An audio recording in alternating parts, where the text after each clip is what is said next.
Bienvenue à Vapexpo Nantes. Nous sommes sur le stand du French Liquid. Nous sommes avec Jonathan, le directeur marketing de French Liquid. Donc un petit nouveau, jusqu'à maintenant on était avec le boss. Maintenant il y a Jonathan qui s'y colle. Il est beaucoup plus beau gosse. Salut Jonathan. Salut. Voilà. Alors vous avez sur ce salon 3 nouveautés. On va commencer par Disco Coco. Disco Coco. Il est là. Le Discoco Mango Whiz. Ah oui, j'ai dit Disco Coco. Ah non, c'est non. Discoco. Discoco. Ah bah oui. Discoco. Il n'y a qu'un seul co. Ouais. Parce qu'après on arrive au chant du coq. Qu'est-ce qu'on trouve dedans? On est parti sur une mangue bien mûre. On a bien travaillé parce que les différents arômes dans la vape pour une mûre sont très difficiles à avoir. Là on cherchait vraiment une mangue bien mûre et très juteuse. Et on a rajouté une coco type rocher assez gourmande pour rehausser tout ça. D'accord, on trouve ça en 50 ml, 60 ml. Up to 60 dans notre gamme premium. Donc vous la boostez en 3, en 6, comme vous le souhaitez. Avec le petit bouchon spécial? Le petit bouchon I Feel Good avec le petit dropper qui facilite l'usage de tout ça. D'accord, alors voilà, c'était Disco Co, pas Disco Coco Coco.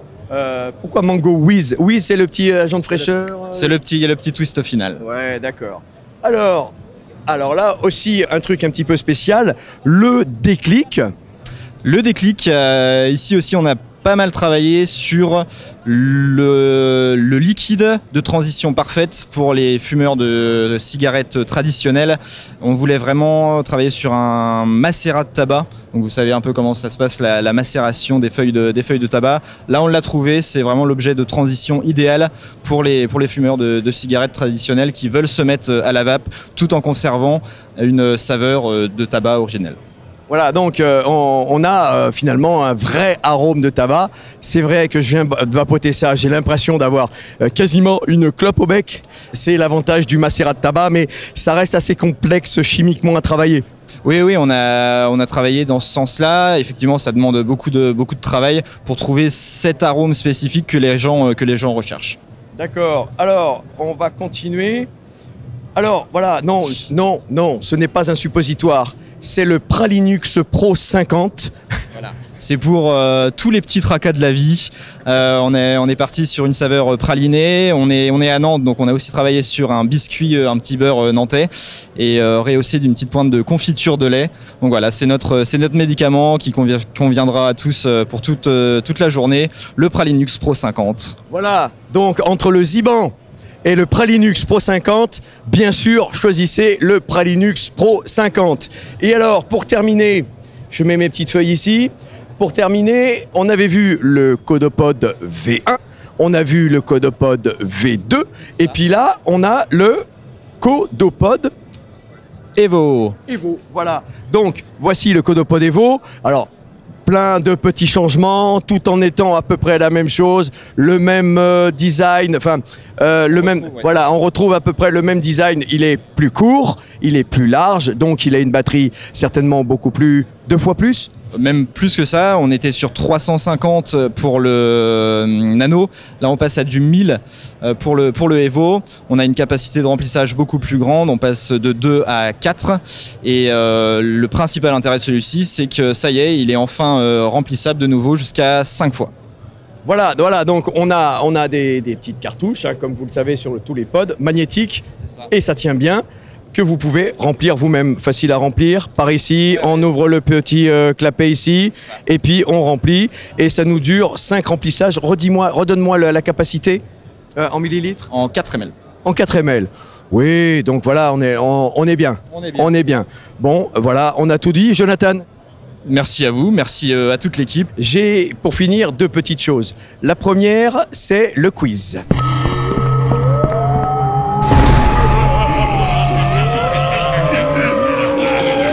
Allez, le quiz. Alors, bon, on a remis un petit peu des questions. C'est pas des questions en fait, c'est un sujet, c'est un thème. Okay. Tu donnes ton opinion, tu donnes ton avis. C'est parti, tu tires un petit papier et tu vas nous le lire à haute voix. Mythe numéro 1. Nous ne savons pas ce qu'il y a dedans. Voilà, alors cette question est déjà revenue, mais j'aime bien avoir les avis, les opinions de tout le monde.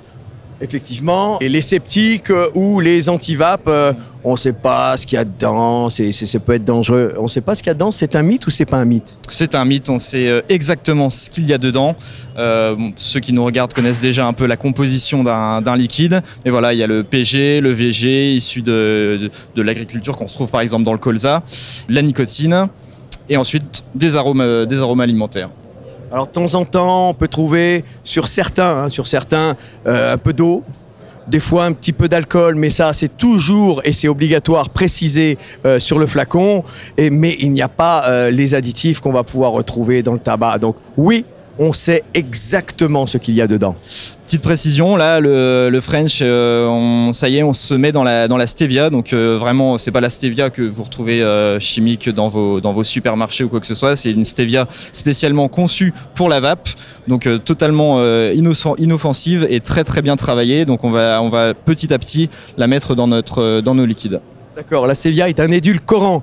Une toute petite dernière chose, la Vape du Cœur est une association de bénévoles qui, à l'instar des Restos du Cœur, va aller offrir du matériel et des liquides à vapoter aux plus démunis. Ils travaillent aussi dans les hôpitaux. Allez sur le site de la Vape du Cœur, donnez-leur un coup de main, ils ont besoin de vous, ils ont besoin de nous et on compte sur vous. Et maintenant, je n'ai plus qu'une chose à vous dire, je vous souhaite une bonne vape et surtout, n'oubliez pas de respirer. Salut tout le monde!